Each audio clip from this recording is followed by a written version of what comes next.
Halo, jadi saya di sini akan mencoba sharing sedikit mengenai cara penggunaan aplikasi yang kedua, yaitu aplikasi ImageJ, yang mungkin lebih populer dan juga menawarkan fitur analisis yang lebih beragam. Nah, untuk kali ini kita akan menggunakan ImageJ untuk analisis yang sederhana, jadi basically sama dengan yang dilakukan di image raster. Kita akan lihat bagian mana yang berbeda. Ya, sini saya akan coba buka.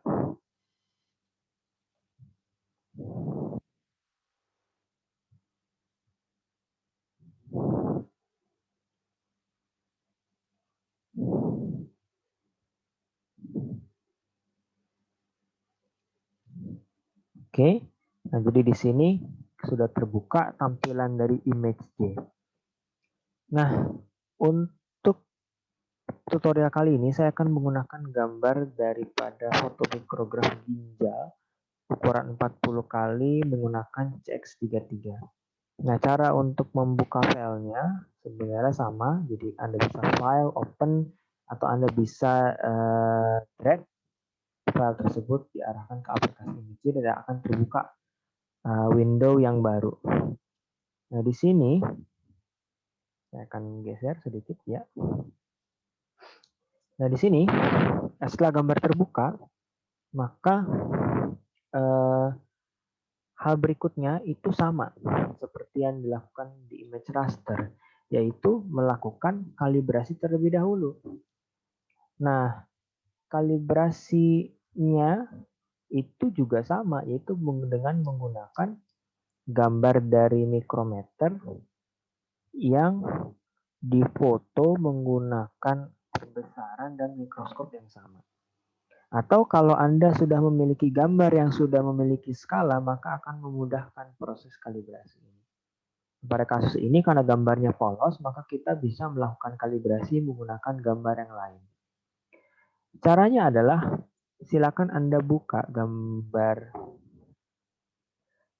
yang akan digunakan untuk mengkalibrasi. Jadi saya menggunakan foto yang sama. Jadi Anda buka dan akan terbuka window yang baru. Nah, caranya adalah silakan Anda pilih gambar garis ini, straight. Silakan Anda klik. Nah, prinsipnya sama. Jadi kita akan melakukan penyetelan, mengkalibrasi nilai pixel menjadi nilai yang diketahui. Nah, di sini saya coba untuk pakai 0,1. Silakan Anda klik lagi. Setelah itu maka Anda bisa memilih menu Analyze, Measure. Nah, di sini Anda bisa lihat bahwa sebentar,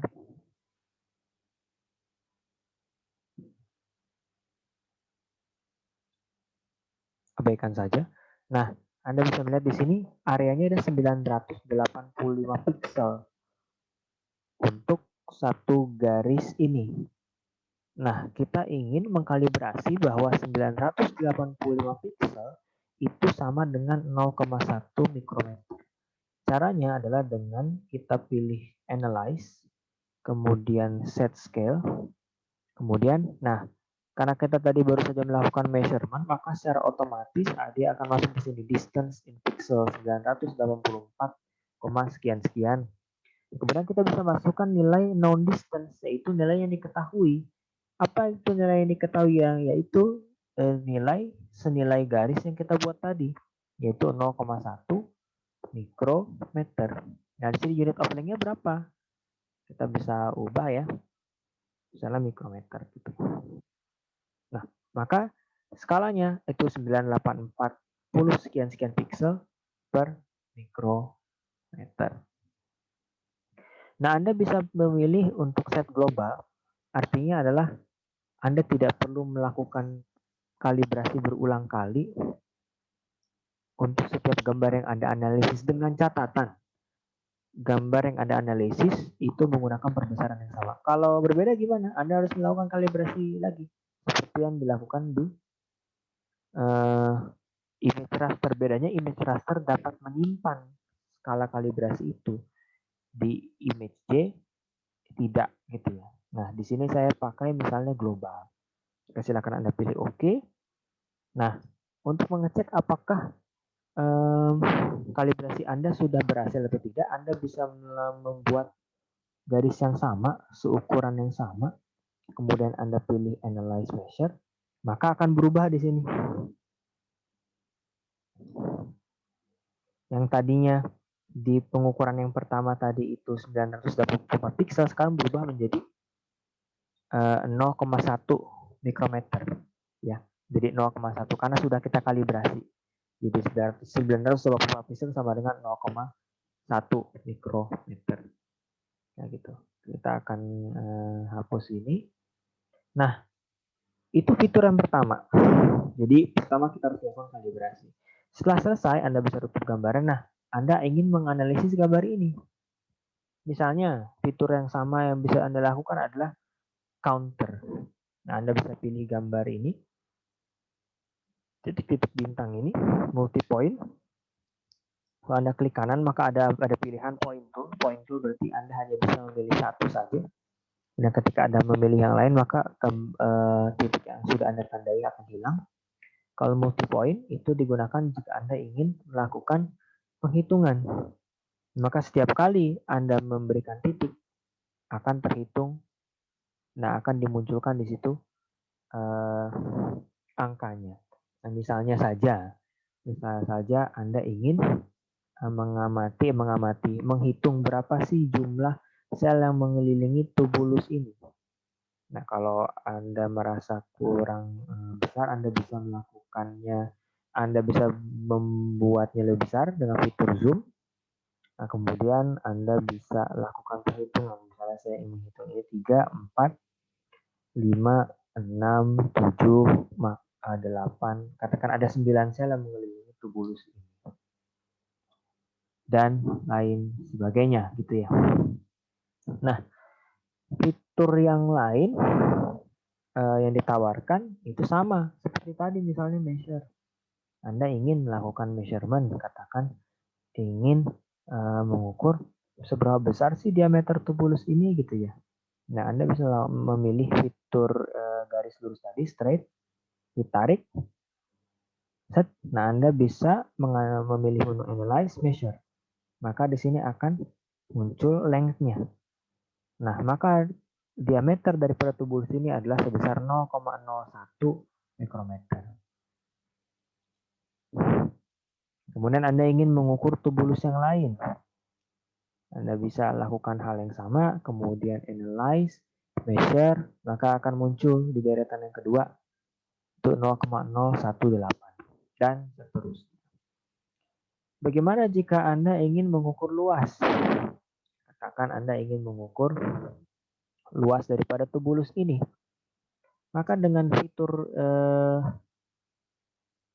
freehand selection atau polygon selection atau oval, rectangle tergantung kebutuhan. Tapi misalnya saja saya di sini menggunakan fitur polygon supaya lebih akurat. Sebenarnya menggunakan fitur freehand selection juga bisa. Jadi misalnya saya di sini memilih fitur polygon.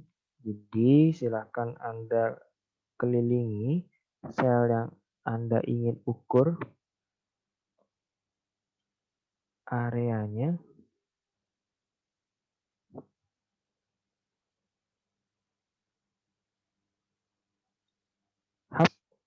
Nah, Anda bisa pilih analyze. Sebentar, kan ini perhitungannya beda ya. Kita bisa 0, kemudian analyze, measure, maka akan muncul luas areanya sebesar 0,0003 gitu ya. Atau kalau Anda membutuhkan data yang lain, Anda bisa atur set measurement, apa data yang Anda butuhkan.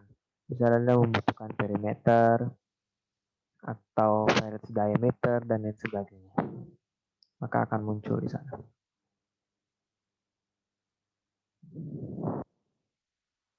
Anda juga bisa menggunakan fitur freehand selection. Misalnya Anda ingin mengukur ini, dengan menggunakan fitur freehand selection. Ini saya agak sulit karena tidak pakai mouse. Nah, seperti itu Anda bisa analyze, measure. Seperti itu kira-kira gambarannya. Kemudian Anda juga bisa menandai bagian yang sudah Anda ukur luasnya. Jadi supaya tidak menghitung luas yang sama, objek yang sama untuk kedua kali, Anda bisa pilih edit, saya lupa di mana prosesnya, noise. Anda bisa tambahkan noise. Sehingga bagian yang sudah diukur itu akan tertandai dengan adanya noise. Sehingga ketika Anda membuat freehand yang lain, Anda bisa membedakan bagian struktur mana yang sudah diukur, struktur mana yang belum diukur. Analyze, measure, Anda bisa lakukan hal yang sama, proses noise, atau Anda juga bisa menambahkan warna. Misalnya di sini Anda ingin menambahkan warna, itu bisa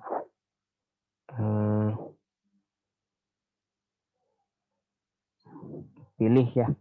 Ini saya lupa caranya yang mana, tapi salah satunya dengan menggunakan noise juga sudah cukup.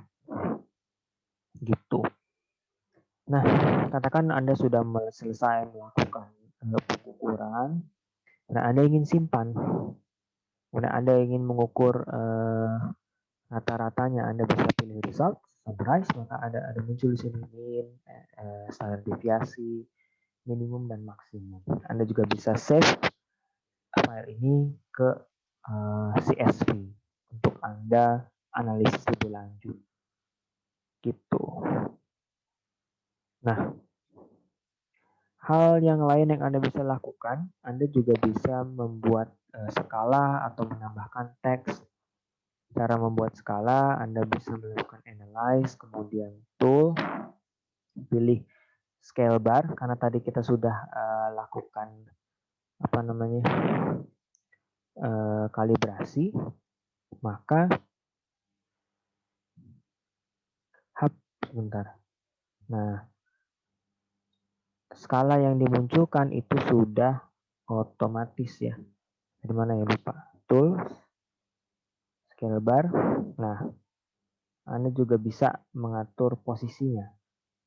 Ada di sebelah mana. Misalnya saya ingin di atas, kemudian Anda bisa tambahkan, misalnya Anda ingin background putih atau tidak ada background. Kemudian warna yang Anda bisa pilih, tentu saja kita bisa pilih warna yang kontras, kemudian ukuran font, dan besaran skala yang Anda minati.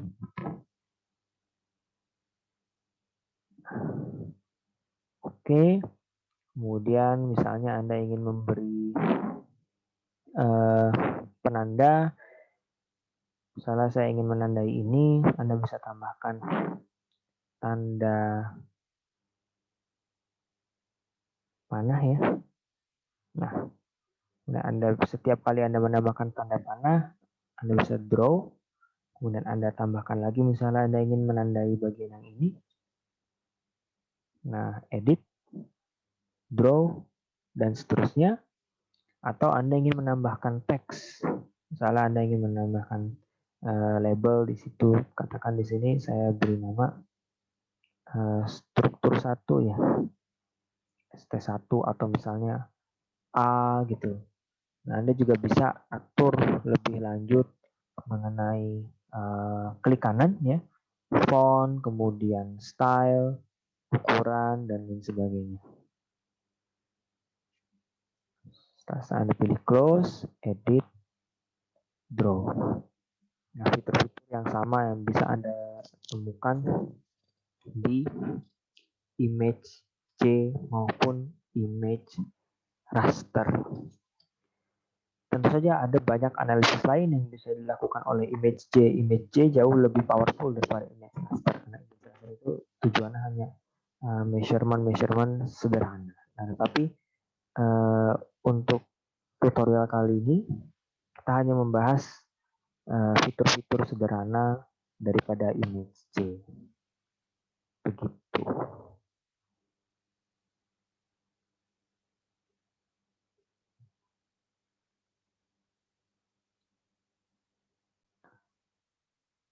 Nah, setelah Anda selesai, Anda juga bisa menyimpan gambar di file, kemudian Anda bisa save as dengan berbagai macam pilihan. Misalnya saya pilih JPEG, kemudian Anda bisa simpan di tempat yang Anda minati.